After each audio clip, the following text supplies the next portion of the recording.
Okay, so there are 3 questions you can ask yourself to turn things around. Hi, I'm Mario Che, and I am a relationship repair coach, and I've been doing this for over a decade, helping thousands of people to repair irreparable relationships, even when the other person wasn't a willing participant. The first thing you need to do is ask yourself, where have I been creating toxicity in my relationship? Toxicity gets created over time. It solidifies. It's when your partner now associates you with a stress event. And here's what we can tell you about stress events for every human being is that we move away from whatever triggers stress. So what happens is that eventually your partner now says, oh, when I think about her, stress automatically. Now before it was they thought about you and it was happiness. They felt good about themselves, but now it's stress. So now this is where the toxicity is.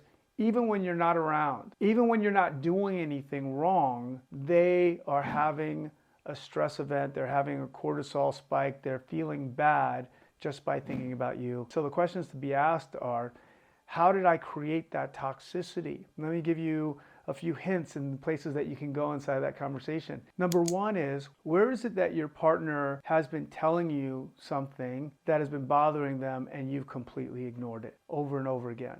That creates toxicity. Number 2 is, where is it that you know that you do something that upsets your partner and you continue to do it? So you know you're doing something, you know they don't like it, they know they don't like you hanging out with that person. When you go drinking out with the guys or the girls, you know that they don't like it when you do X, Y, and Z, but you continue to do those things over and over again. It creates toxicity. It creates long-term toxicity because it's creating an association with you and that stress event. 3, this is a big one. Where is it that you had agreements where you promised to do things and you simply didn't do it? When we don't keep our agreements to our partners, it automatically creates stress.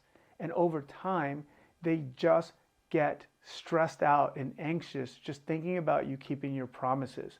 Now they've associated you with a stress event, and that's where toxicity comes in.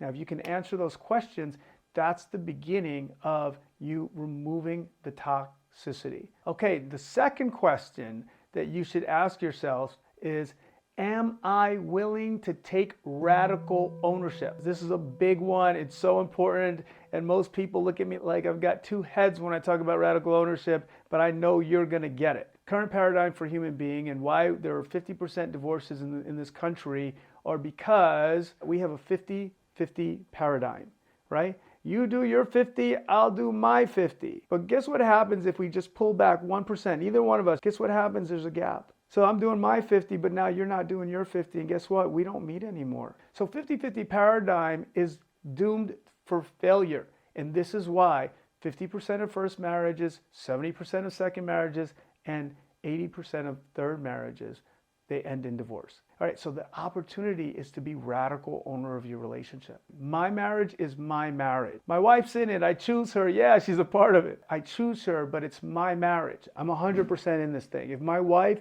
pulls back, she can pull back 10%, 20%, 30% in a moment, because there are moments like that, right, guys?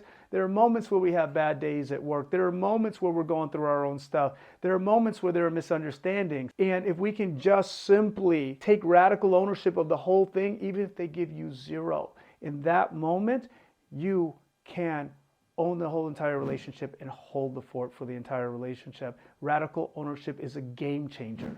Radical ownership, 100% ownership of your relationship gives access to 100% power to shift the whole thing all by yourself. Believe me. Now you're probably asking the question, all right, how do I be radical owner of my relationship? How do I do that? All right, well, there's some things that you can do. There are things that you have to stop doing to begin to get access to radical ownership. One of those things is that you'd have to stop pointing the finger, right? You'd have to now stop blaming. Yes, you may be right. They probably did what they did, but that's not going to have you win this game. So you cannot actually point the finger any longer. You've got to take it back. The second thing that you really want to do that's going to make a difference is what I call an intention. You want to create an intention for your marriage. You want to actually say, this is what I want it to look like. So in my marriage, I've got a loving, nurturing, lifelong partnership. And What that looks like is even when she's not feeling like it, even when she's in a bad mood, even when she's dealing with things, like she dealt with postpartum. We just had a baby and she went through that a little bit. It was hard for her, but guess what? I got to stand for her inside of loving, nurturing, lifelong partnership. What does it look like for you to be that intention and hold that intention for your marriage when the other person's not able to? Now, you don't have to create loving, nurturing, lifelong partnership, but if you want to borrow it, by all means, borrow it, right? And add on to it. What do you want? What lights you up inside of your relationship so that you can now take that and hold that for the rest of your lives together? Number 3 is, what am I doing to trigger cortisol? We kind of talked about it in the first one, but we're really talking about it here because there are active things that you're doing that are triggering cortisol in the relationship. In fact, what I really want to ask is, what am I doing now to trigger happy hormone? That's probably a better question to ask. A lot of times in the relationship, what happens is that we stop triggering happy hormone in our partner. We stop giving them a dopamine spike by acknowledging them or being grateful for them. We stop doing the things we used to do. We stop deferring to them and making them a priority in front of other people. We don't leave them bigger anymore, right? We stop doing the things that we used to do that made them feel good about themselves. Things are too busy. Maybe it's the kids. Maybe it's that I've got to work overtime. Whatever that thing may be, think about all the ways that you could now be triggering happy hormone in your partner. Maybe it's a 20-second hug so that they can feel that you're there with them.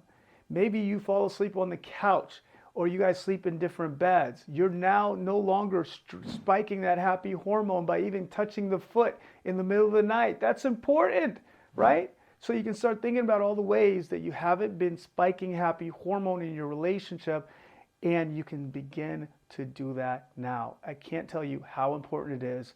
And here's the bottom line.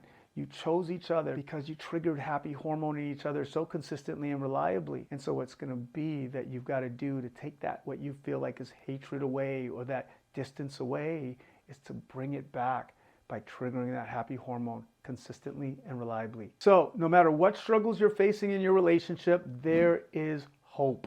You deserve happiness and are strong enough to overcome even the most challenging relationship issues. Want advice on reconciliation when facing resentment? Check out this video I made that gives you techniques for overcoming resentment. I'll see you on the other side.